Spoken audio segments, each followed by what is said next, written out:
আপনাদের আপনাদের দর্শকদের জানানো দরকার যে এই সম্বন্ধে একটা অ্যাডভাইজারি আগে বার করেছিল ফেডারেল এভিয়েশন এজেন্সি ইউএসএ, যে এরকম এরকম ইলেকট্রিক ফিউল সুইচেস ফেল করতে পারে, কিন্তু এটা খুব একটা গুরুত্ব দেওয়া হয়নি, কেননা কোনো ইনসিডেন্ট এই অ্যাক্সিডেন্টের পরে হয়নি বলে, আগে হয়নি বলে এটা কোনো গুরুত্ব দেওয়া হয়নি। কিন্তু এখন দেখা যাচ্ছে যে প্রিলিমিনারি ইনভেস্টিগেশন রিপোর্ট দেখে যে ইলেকট্রিক্যাল সুইচেস ফেল করেছিল। কেন ফেল করেছিল? আমার মতে এটা আমার মনে হয় যে কোনো ইলেকট্রিক্যাল পাওয়ার ডিস্ট্রাকশন হয়েছিল, যার ফলে এই সুইচেস ফেল করে, অন থেকে অফ চলে যায়, এবং তাতে যখন আবার র্যাট বেরিয়ে আসে, র্যামের টারবাইনটা বেরিয়ে আসে, তাতে ইলেকট্রিক্যাল পাওয়ার রিস্টোর করে পার্শিয়ালি। সেই ইলেকট্রিক্যাল পাওয়ারের জন্যে আবার ওই সুইচেসগুলো অন হয়ে যায়, এবং তাতে ফেডেক যে বস্তুটি আছে যে ইঞ্জিনের মধ্যে, তো সেটা সেই ফেডেক যে কম্পিউটার তারা সেন্স করে যে এয়ারক্রাফট তো এখন এয়ার মোডে আছে, সুতরাং the engine should be on. তখন তারা ইঞ্জিন যেহেতু ফেল হয়ে গেছে সেহেতু ওটা ইগনাইট করার চেষ্টা করে, রিলাইট করার চেষ্টা করে, এবং তার ফলে হচ্ছে কি যে ওই ইঞ্জিনগুলো স্পুল আপ করার, একটা ইঞ্জিন তো স্পুল আপ করেছিল বা করছিল ইন দ্য প্রসেস, আরেকটাকে ইগনাইট করতে গেছিল, বাই দ্যাট টাইম একটা ক্র্যাশ। সুতরাং এটা মোমেন্টারিলি পাওয়ার ডিস্ট্রাকশনের জন্য এই ফিউল সুইচেস অফ হয়ে গেছিল, বা অনেক ফোন অফ হয়ে গেছিল কেন জানি না, কেননা পাইলট কোনোদিন ফিউল সুইচেস অফ করবে না।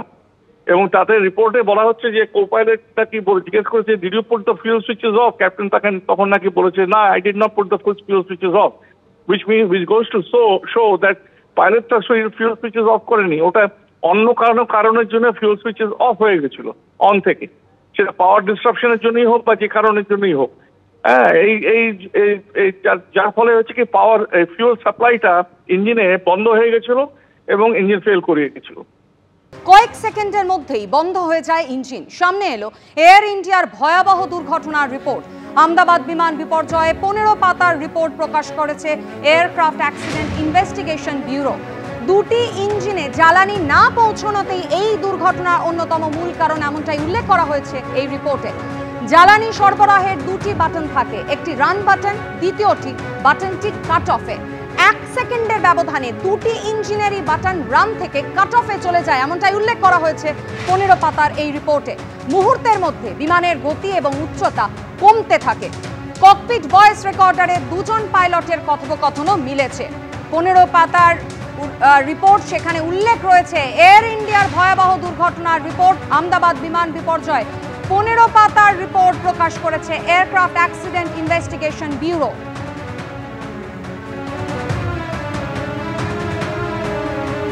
কয়েক সেকেন্ডের মধ্যেই বন্ধ হয়ে যায় বিমান।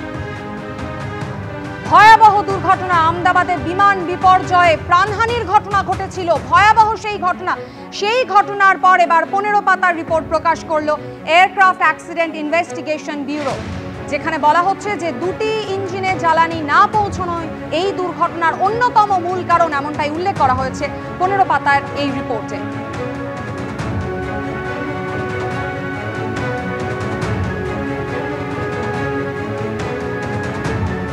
গত 12 জুন আহমেদাবাদে বোয়িং বিপর্যয় হয়, সেখানে মৃত্যু হয়েছিল 260 জনের। দুর্ঘটনার 1 মাসের মাথায় এবার প্রাথমিক তদন্ত রিপোর্ট প্রকাশ্যে এলো।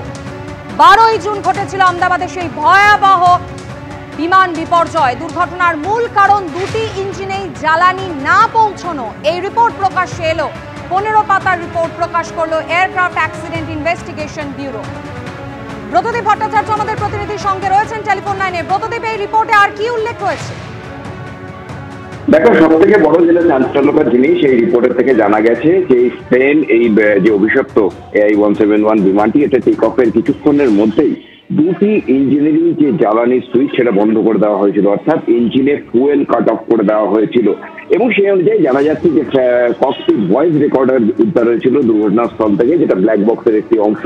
সেই ককপিট ভয়েস রেকর্ডারের যে ডেটা, সেই ডেটা থেকে পাওয়া গেছে যে ঠিক ক্র্যাশের কিছু আগে যখন প্লেনটি টেক অফ করে এবং প্রায় 650 ফুট উচ্চতায় পৌঁছায়, তখনই আচমকা একজন পাইলটকে বলতে শোনা যায় যে এটা কেন বন্ধ করলে, তারপরেই অপর পাইলট উল্টো দিক থেকে উত্তর দেয় যে আমি করিনি। আর তারপরেই কিন্তু বিমানটি নিচে আসতে শুরু করে এবং তারপর যে দুর্ঘটনা সেটা আমরা প্রত্যেকেই দেখেছি 12ই জুন। সেই দুর্ঘটনা গোটা বিশ্বকে দাঁড়িয়ে দিয়েছিল, গোটা প্লেন একেবারে আছড়ে পড়ে মাটিতে। এবং এই কারণ হিসাবে যেটা এখনো পর্যন্ত এই প্রাথমিক রিপোর্টে যেটা জানা গেছে যে এই ইঞ্জিনে ফুয়েল কাট অফ হয়ে যাওয়ার কারণে কিন্তু বিমানটি আর উচ্চতা নিতে পারেনি, অর্থাৎ সেই 650 ফুট থেকে একেবারে নিচে আসতে শুরু করে। তবে এই রিপোর্টে আরো উল্লেখ করা হয়েছে যে পাইলটরা সম্ভবত সেই ফুয়েল ইঞ্জিন সুইচ যেটা কাট অফ সুইচ সেটাকে আবার রান পজিশনে নিয়ে যেতে চেয়েছিলেন। যেটা জানা যাচ্ছে যে সাধারণত প্লেন টেক অফের সময় সেই ফুয়েল কাট অফ সুইচটা সেটা রান পজিশনে নিয়ে যাওয়া হয় এবং বিমান যখন দাঁড়িয়ে থাকে তখন সেটা কাট অফে রাখা হয়। কিন্তু সেই বিমানটি টেক অফের পর কেন সেই সুইচটি কাট অফ পজিশনে চলে গেল সেই নিয়ে কিন্তু এখনো তদন্ত চলছে। তবে বিমানটি যে দুর্ঘটনাস্থল সেখান থেকে ধ্বংসাবশেষ যে পাওয়া গিয়েছিল সেখান থেকে কিন্তু জানা গেছে শেষ পর্যন্ত যে রান কাট অফ সুইচ সেটা রান পজিশনেই নেওয়া ছিল, অর্থাৎ পাইলটরা আবার চেষ্টা করেছিলেন সেই জায়গা থেকে যে ইঞ্জিনে যদি জ্বালানি যে সুইচ সেটা অন করা যায়, কিন্তু সেই চেষ্টা কিন্তু সফল হয়নি, সেই বিমানটি ভেঙে পড়ে। এখন প্রশ্ন হচ্ছে এটা কি পাইলটের গাফিলতিই নাকি যান্ত্রিক কোনো কারণ? যে দুজন পাইলট ছিলেন তাদের মধ্যে একজনের ফ্লাইং টাইম প্রায় 13 ঘন্টার বেশি, অপরজনের 3.5 ঘন্টা প্রায় ফ্লাইং টাইম, অর্থাৎ বুঝতেই পারছে এই ফ্লাইট টাইম এত থাকা অর্থাৎ দক্ষ পাইলট বলেই তাদেরকে জানা যাচ্ছে। এবং তাদের ক্ষেত্রে এই ধরনের ভুল কিন্তু অনেকেই আশঙ্কা প্রকাশ করছেন।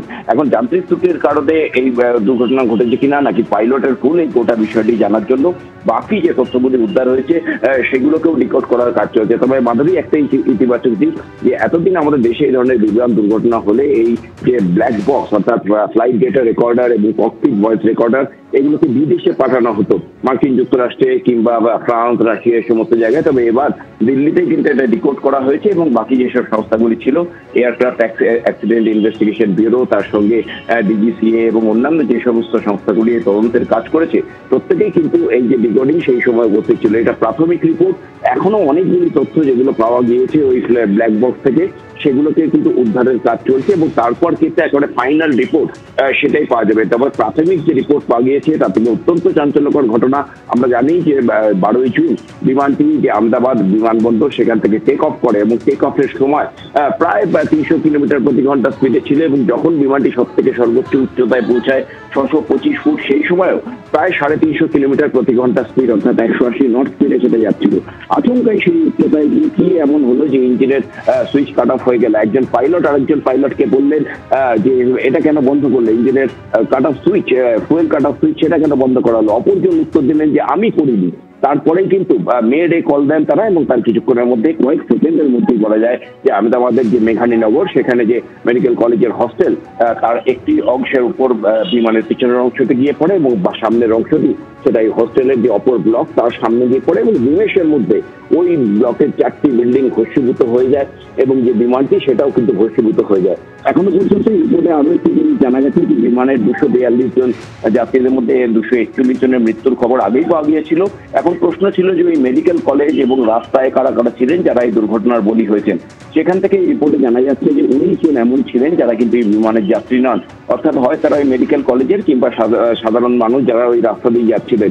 অর্থাৎ মৃতের সংখ্যা কিন্তু সব মিলিয়ে এখন গিয়ে দাঁড়াচ্ছে 260 জন, অর্থাৎ বুঝতেই পারছে এবং তদন্ত এখনো চলছে। এবং যে প্রশ্নগুলি কিন্তু বারবার দেখা দিয়েছে যে বিমানটি টেক অফের পর কি এমন ঘটলো যে যার কারণে সেই মহাজাকাত থেকে সেটা একেবারে মাটিতে আশ্রয় পড়লো। প্রাথমিক কারণ জানা যাচ্ছে যে ফুয়েল কাট অফ সুইচ সেটা আচমকাই মাঝাকাছে বন্ধ করে দেওয়া হয়েছিল, বন্ধ হয়ে গিয়েছিল এবং সেটা বন্ধ করে দেওয়া হয়েছিল না কোনো যান্ত্রিক ত্রুটির কারণে সেটা বন্ধ হলো সেই বিষয়টি খতিয়ে দেখার জন্য আরো যে সমস্ত ডেটাগুলি উদ্ধার হয়েছে সেগুলোকে ডিকোড করার কাজ চলছে।